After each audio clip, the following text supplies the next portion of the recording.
किसी के मन की बात पढ़ने के लिए आपको 3 तरीके पता होने चाहिए। यह तरीके सीखना बहुत महत्वपूर्ण और आसान है। इन तरीकों को सीखकर आप आसानी से समझ सकते हैं कि कोई कैसा और क्या सोच रहा है।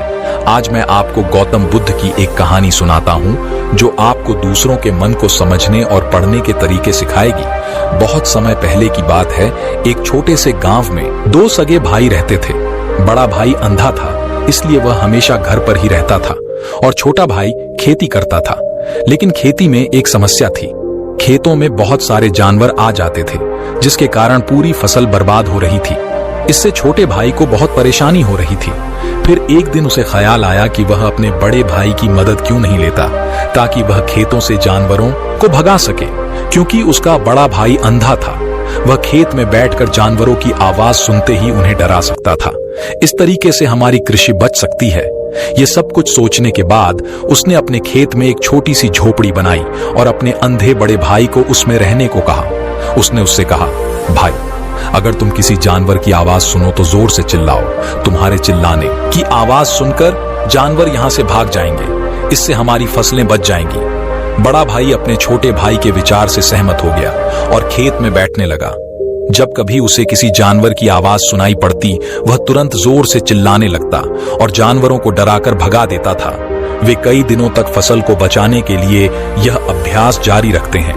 एक दिन एक हिरण उनके खेत में दौड़कर आया और खेत की फसल को तोड़कर भाग गया। हिरण के पीछे एक राजा भी था। राजा का ध्यान उस अंधे व्यक्ति पर गया। राजा ने उससे पूछा, क्या तुमने यहाँ एक हिरण को जाते देखा है? जवाब में अंधे व्यक्ति ने कहा, मैं अंधा हूँ, मैं भला कैसे हिरण देख सकता हूँ, पर मैं तुम्हें इतना बता सकता हूँ कि मेरे खेत से जो जानवर भाग गया है वह आपके पीछा करने लायक नहीं है। आप उसका पीछा करने में अपना कीमती समय बर्बाद कर रहे हैं। उस अंधे के शब्दों से राजा को आश्चर्य हुआ कि अंधा यह कैसे कह सकता है कि जो हिरण मैं ढूंढ रहा हूँ वह पीछा करने लायक नहीं है। तब राजा ने अंधे से कहा, क्या तुम मुझसे झूठ नहीं बोल रहे?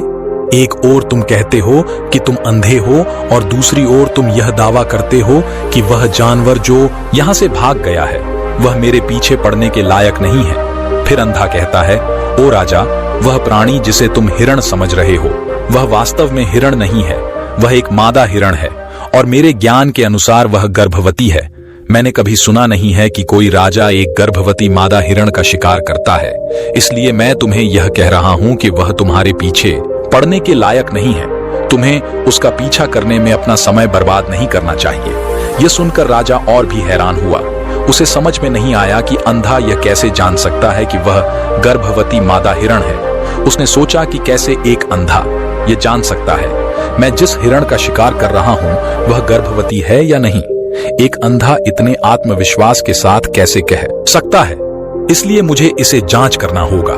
राजा ने सत्यता जानने का निश्चय किया और अपने सेनापति से कहा, सेनापति, मुझे चाहिए कि वह जानवर जिंदा रहे, क्योंकि मुझे जांच करना है कि क्या वाकई वह एक गर्भवती मादा हिरण है या अंधा आदमी झूठ बोल रहा है। जाओ और जांच करो कि क्या वह एक गर्भवती मादा हिरण है। राजा के आदेश पर सेनापति अपने सैनिकों के साथ उस हिरण का पता लगाने के लिए चले गए।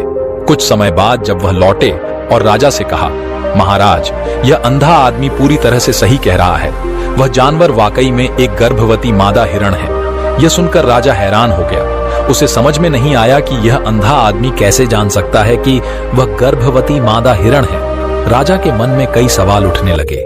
आखिर में राजा ने इस पर पूरी तरह से समझौता करने का निश्चय किया और अंधे के पास जाकर अंधे से कहा, सुनो, मुझे यह नहीं पता कि तुम सचमुच अंधे हो या नहीं, लेकिन मैं तुमसे एक सवाल पूछने आया हूं। क्या तुम मेरे सवाल का सही सही जवाब दोगे? जवाब में अंधे ने कहा, राजा, आप मुझसे जो भी पूछना चाहेंगे मैं आपको सच्चाई से जवाब दूंगा। राजा ने कहा, देखो, एक ओर तुम कहते हो कि तुम अंधे हो और दूसरी तरफ तुमने मुझे कहा कि जिस जानवर का मैं पीछा कर रहा था वह गर्भवती मादा हिरण है, और साथ में तुम्हें यह भी पता लग जाता है कि तुम्हारे खेतों में जानवर कब आते हैं और कब जाते हैं। तुमने यह सब कैसे अनुमान लगाया? तब अंधे आदमी ने समझाया, महाराज, जब आप उस मादा हिरण का पीछा कर रहे थे तो उसकी गति और दौड़ने की आवाज से ही मुझे पहले से समझ आ गया था कि यह हिरण है।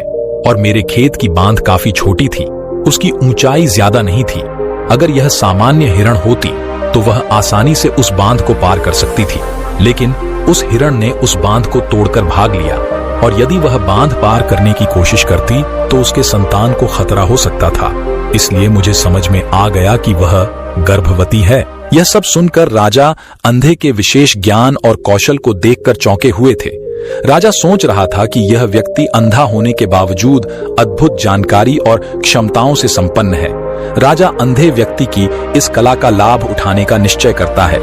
राजा एक दिन अंधे को अपने दरबार में बुलाता है और अंधे से एक सवाल पूछता है। राजा कहता है, तुम बुद्धिमान हो और तुम्हें कई बातों की गहरी समझ है। आज मैंने तुम्हें यहाँ इसलिए बुलाया है ताकि जान सकूं कि मेरी पत्नी मेरे प्रति विश्वासी है या नहीं। अंधा आदमी जवाब देता है, ओ राजा, ये कैसा सवाल है? आपका वैवाहिक जीवन कई सालों से चल रहा है और अब आप ऐसी बातें जानना क्यों चाहते हैं? ऐसे सवाल आपके मन में क्यों उत्पन्न हो रहे हैं? राजा कहता है, तुम्हें इस सवाल का जवाब देना होगा। अगर तुम मुझे मेरे इस सवाल का जवाब नहीं दोगे तो मैं तुम्हें मृत्यु दंड से दंडित करूंगा। राजा की धमकी सुनकर अंधा कहता है, बहुत अच्छा, मैं तुम्हें तुम्हारे सवाल का जवाब अवश्य दूंगा। राजन, अगर तुम इस सवाल का जवाब चाहते हो तो तुम्हें मेरी एक मदद करनी होगी। राजा पूछता है, बताओ मुझे क्या करना होगा? व्यक्ति जवाब देता है, उसके लिए तुम्हें अपनी पत्नी को मेरे साथ एक कमरे में अकेले छोड़ना होगा। यह सुनते ही पहले तो राजा को गुस्सा आता है, लेकिन कुछ समय सोचने के बाद वह उस व्यक्ति की बात मान जाता है और अपनी पत्नी को उसके साथ एक कमरे में भेजने का आदेश देता है। सेनापति राजा के आदेश पर अंधे आदमी और रानी को एक कमरे में अकेले छोड़ देता है। उस समय अंधा अपनी बात रानी से कहता है। वह कहता है, रानी, मुझे तुम्हें छूना है। यह सुनते ही रानी बहुत क्रोधित हो जाती है और अंधे को पीटने लगती है, कभी हाथों से तो कभी पैरों से और कभी पूरी ताकत से। वह उसे बेहद बेरहमी से पीटती है। बाद में किसी तरह अंधा अपनी जान बचाकर राजा के पास जाता है। उसने राजा से कहा, ओ राजा, आपकी पत्नी विश्वासी नहीं है। यह सुनते ही राजा बहुत गुस्से से भरकर अपनी तलवार निकालता है और सीधे अपनी पत्नी के पास जाता है और गुस्से में अपनी पत्नी से कहता है, रानी, आज मैं तुमसे एक सवाल पूछूंगा और तुम्हें सच्चाई से जवाब देना होगा। अगर तुमने झूठ बोला तो मैं तुम्हारा सर इस तलवार से तुरंत अलग कर दूंगा। उसने पूछा, मुझसे कहो, क्या तुम विश्वासी हो या नहीं? इस पर रानी ने कहा, तुम मुझे मार दो, लेकिन मैं विश्वासी नहीं हूं। राजा बहुत खुश हुआ क्योंकि वह सब कुछ जो अंधे ने कहा था वह पूरी तरह से सच था। यह सुनते ही राजा तत्काल अंधे के पास जाता है और पूछता है, तुमने कैसे जान लिया कि मेरी पत्नी विश्वासी नहीं है? अंधा आदमी कहता है, राजन, यह काफी सरल है।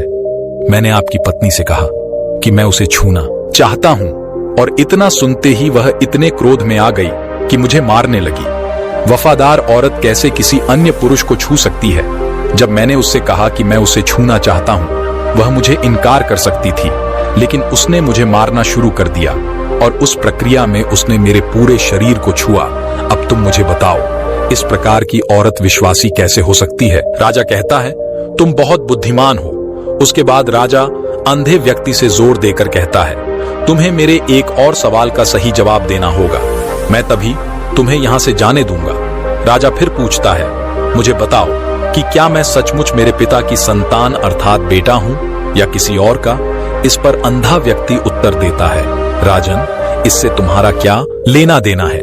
चाहे आपके माता पिता कौन हो, आप इतने बड़े राज्य के राजा हो, आप इस सवाल को छोड़ दो। लेकिन राजा जिद करता है, नहीं नहीं, मुझे इस सवाल का सटीक जवाब चाहिए, वरना यह सवाल मुझे हमेशा परेशान करेगा। इसलिए मैं सच्चाई जानना चाहता हूं। अगर तुम सही जवाब दोगे तो मैं तुम्हें यहां से जाने दूंगा।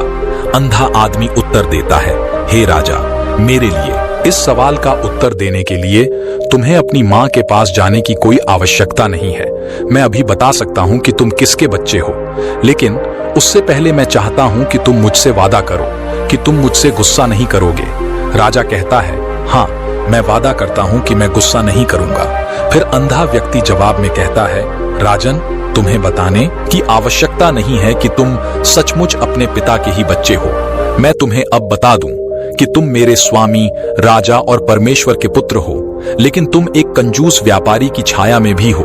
यह सुनते ही राजा बहुत खुश हो जाता है और तत्काल अपनी मां के पास जाता है और अपनी मां से कहता है, मां, कृपया मुझे सच बताओ कि क्या मैं सचमुच अपने पिता का ही बच्चा हूं या किसी अन्य का। अगर तुम मुझे सच नहीं बताओगी तो मैं यही अपनी जान दे दूंगा। मुझे बताओ सच क्या है। राजा की मां कहती है, पुत्र, तुम सचमुच अपने पिता की संतान हो, लेकिन तुम एक कंजूस व्यापारी की छाया में भी हो। जब मैं नहाकर अपनी आवश्यकता अनुसार देख रही थी तो मैंने तुम्हारे ऊपर एक कंजूस व्यापारी की छाया देखी। यह सुनते ही राजा बहुत खुश हो जाता है और तत्काल ही अंधे के पास लौटता है। उससे पूछता है, तुमने कैसे जान लिया कि मेरे ऊपर कंजूस व्यापारी की छाया थी?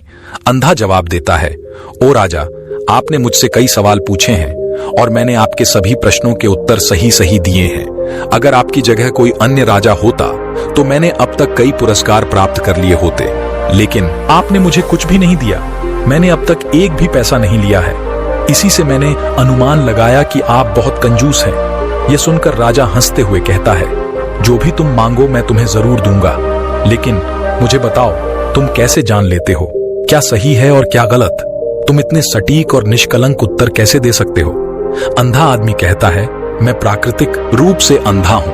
अगर मेरी आंखें होती तो मैं किसी के विचारों को आसानी से समझ सकता। मन की अपनी भाषा होती है और इस भाषा को किसी के शरीर की क्रियाओं को देखकर समझा जा सकता है। व्यक्ति की आंखों, होठों, काम करने के तरीके और उनकी गतिविधियों को देखकर हम समझ सकते हैं कि उसके मन में क्या चल रहा है। हम किसी के विचारों को आसानी से जान सकते हैं, लेकिन मैं अंधा हूं, इसलिए मुझे क्रियाओं के माध्यम से जानना पड़ता है। अगर मुझे कुछ जानना होता है तो मुझे अगले व्यक्ति को कार्य सौंपना पड़ता है। देखना होगा कि वह कैसे काम करता है और उसके आधार पर मैं समझ सकता हूं कि उसके मन में क्या चल रहा है। यह सुनते हुए राजा पूछता है, क्या इसका मतलब है कि मैं भी किसी के विचारों को जान सकता हूं? इस पर अंधा आदमी कहता है, बिल्कुल, आप भी किसी के विचारों को समझ सकते हैं, लेकिन उसके लिए आपको पहले अपनी आत्मा पर काम करना पड़ेगा और वह काम है अपनी मानसिकता को शांत करना, अपनी मानसिकता को वर्तमान में लाना। इसके लिए आज मैं आपको 3 तरीके बताऊंगा और यह 3 तरीके बहुत ही सरल और आसान है। दोस्तों, आगे की कहानी के लिए इस वीडियो का पार्ट 2 जरूर देखिए। नमो बुद्धा।